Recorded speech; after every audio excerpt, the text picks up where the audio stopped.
Assalamualaikum warahmatullahi wabarakatuh. Kembali lagi bersama saya berbagi informasi berkaitan dengan CASN ataupun ASN di Indonesia ya, tentunya seperti itu. Baik, di sini saya akan memberikan bagaimana mekanisme rencana penerimaan ASN di tahun 2024 dan ini RUU-nya sudah ditetapkan. Baik, mudah-mudahan informasi ini bisa memberikan pencerahan khususnya untuk teman-teman guru honorer. Baik, ada beberapa hal yang saya akan sampaikan berkaitan dengan penerimaan guru honorer dan ini merupakan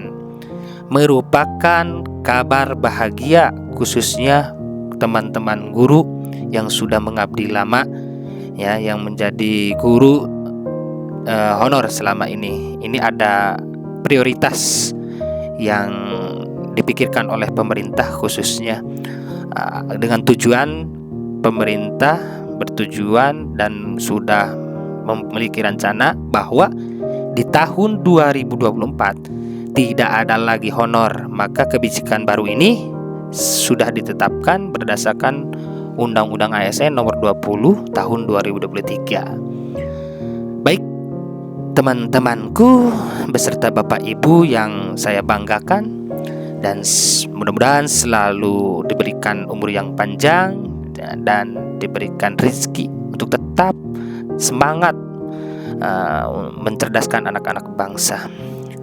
Baik, pada tahun 2024 ini pemerintah sudah berencana bahwa tidak ada lagi yang namanya honor di Indonesia ya. Berarti ini sudah ditetapkan tidak bisa lagi ada honor dan tidak bisa pula menerima honor kembali, kan gitu ya. Nah, langkah apa sih, kebijakan apa? Selama ini di awal tahun 2020 waktu itu sudah pembukaan mekanisme penerimaan ASN yaitu P3K khususnya dengan berbagai permasalahan ya, karena memang titik masalahnya itu adalah tentang anggaran, sehingga penerimaan ASN itu khususnya P3K ini sangat memprihatinkan khususnya buat teman-teman guru yang sudah menjadi honor selama ini. Baik, di seleksi CASN tahun 2024 ini, nah ini tentu saja tidak hanya untuk P3K, melainkan pemerintah khususnya Presiden sudah menginformasikan bahwa penerimaan CASN ini terbagi menjadi dua ya, khususnya sudah 1 juta lebih rencana seperti itu ya. Terbagi dua yaitu CPNS atau PNS ya, katakanlah ini CPNS kalau calon PNS dan juga P3K. Nah, P3K ini yang akan kita lebih lebih pembahasannya untuk di video kali ini. Untuk CPNS ini bisa dilakukan atau orang-orang ini bisa dilakukan oleh teman-teman dari guru honor ini ataupun dari umum ya, yang baru lulus kuliah dan mereka ingin melanjutkan menjadi seorang PNS, maka dia harus daftar jalur ini. Nah, untuk penerimaan CASN tahun 2024 ini tentu saja tetap melakukan melalui CAT ya, CAT BKN, tetap dites melalui CAT tes BKN. Yang selama ini kita dengar gembor-gembor bahwa penerimaan itu otomatis menjadi penerimaan guru honor ini menjadi otomatis menjadi P3K, itu ada mekanisme yang harus Bapak Ibu ketahui agar tidak gagal paham, dan tentu saja tujuan pembuatan video ini untuk mempersiapkan Bapak Ibu menjadi ASN ya. Jadi jangan minder ya, ada P3K dan CPNS ini sama, ini SN dua-duanya. ASN terbagi dua, CPNS atau PNS dan P3K. Nah, untuk P3K ini dites CAT BKN, katakanlah seperti itu ya. Nah, setelah pemerintah dan DPR melakukan rapat dan dihasilkan contohnya seperti ini. Untuk P3K khususnya, P3K ini akan diangkat seluruhnya benar apa yang kita dengar, ya. Informasi-informasi ini akan diangkat seluruhnya di P3K ini. Namun ada beberapa syarat yang harus dilalui oleh teman-teman khususnya. Ini berdasarkan undang-undang ini ya. P3K ini misal formasinya ini misal ya, saya tuliskan di sini misalkan formasinya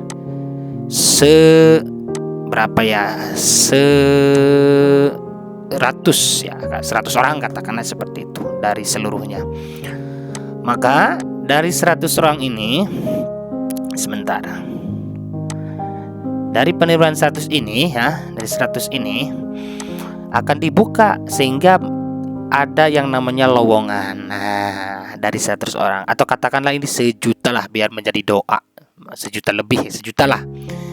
Nah, dari P3K formasi yang disiapkan oleh pemerintah ini buatlah menjadi lowongan ya, lowongan formasi katakanlah seperti itu. Nah, setelah itu teman-teman harus bisa memilah di sini ya. Ini di lowongan ini P3K ini akan dites melalui jalur chat. Jadi syarat utama teman-teman untuk menempuh menjadi titik akhir nantinya itu harus tercatat di BKN dan juga harus jangan lupa ya nih, kalau tidak salah antara bulan Maret sampai Mei akan dibuka pendaftaran ini ya, ASN itu ya.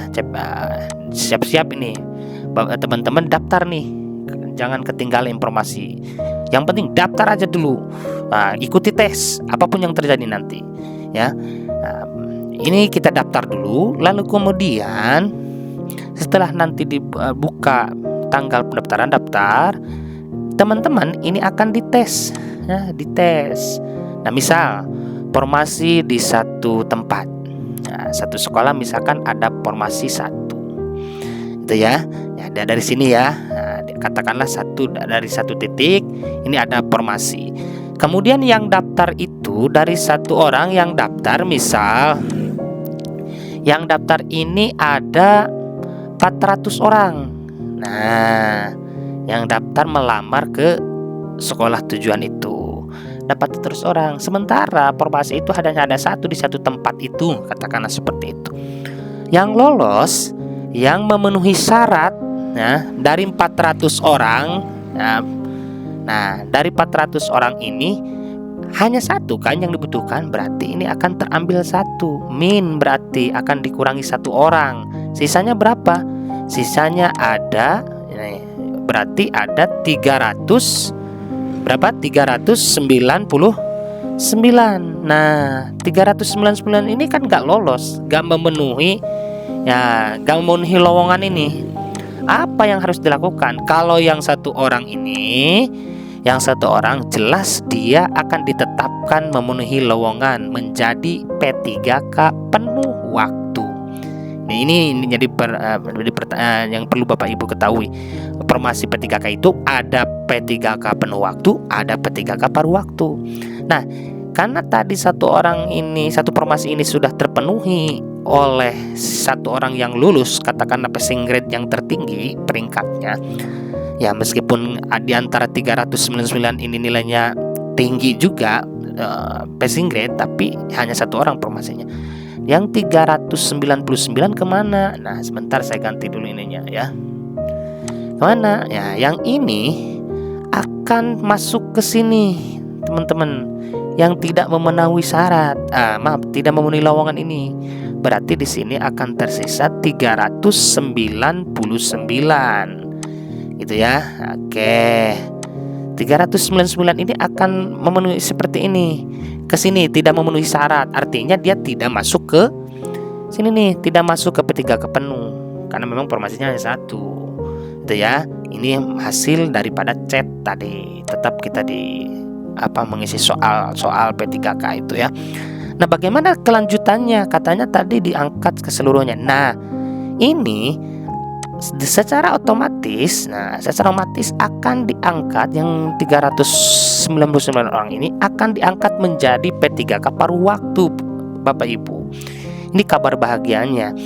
Meskipun tidak memenuhi syarat memenuhi formasi lowongan tersebut, tetapi dia akan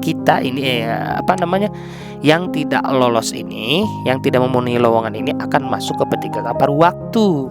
Artinya tetap statusnya ASN. Nah, alhamdulillah ini kabar bahagia. Kenapa tujuannya? Karena memang tidak ingin pemerintah ini di tahun 2004 ada yang namanya honor. Makanya semuanya harus ASN. Yang tidak memenuhi lowongan juga tetap menjadi ASN. Tetapi kalimat di sini P3K-nya adalah P3K paruh waktu, gitu ya. Nah, seiring berjalannya waktu, bagaimana nih nasib-nasib ini nih yang P3K paruh waktu? Tenang Bapak Ibu, jangan merasa Bapak Ibu ini masuk ke dalam paruh waktu. Yang penting kita masuk ASN aja dulu, ya. Nah, lambat tahun tentu saja, sebentar ya. Lambat tahun tentu saja Bapak Ibu, ini kan di antara P3K yang penuh waktu ini dan tentu di guru juga ada PNS akan berkurang tiap tahun, yaitu pensiun. Nah, yang pensiun ini berarti kan mengurangi kerja atau kebutuhan, mengurangi kebutuhan. Ada lowongan lagi dari mana? Nah, ini akan diambil dari P3K paruh waktu akan menjadi P3K penuh waktu, dengan catatan ada syarat-syarat yang harus dipenuhi, yaitu akan dibuat kebijakan seleksi khusus dengan Menpan RB. Ini aturannya ini nanti akan menentukan.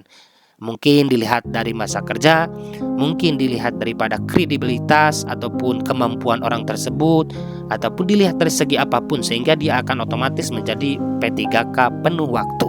Itu kira-kira Bapak Ibu. Jadi informasi ini, mekanisme perencanaan ASN tahun 2024 ini luar biasa menurut saya, menguntungkan para honorer ya. Itu kira-kira Bapak Ibu. Tetap pokok utama itu adalah kita, yaitu tetap chat, namun endingnya tetap P3K.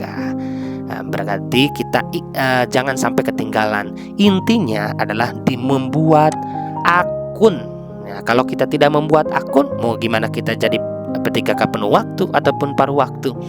Sementara kita saja tidak daftar, kan untuk menjadi ini harus daftar dong ya.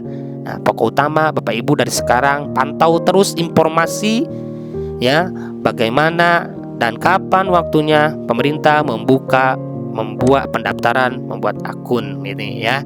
Itu kurang lebih seperti itu Bapak Ibu. Mudah-mudahan informasi ini dapat memperjelas agar tidak simpang siur dan menenangkan hati Bapak Ibu. Tetap semangat. Intinya adalah tetap belajar untuk mencapai yang terbaik. Terima kasih. Assalamualaikum warahmatullahi wabarakatuh.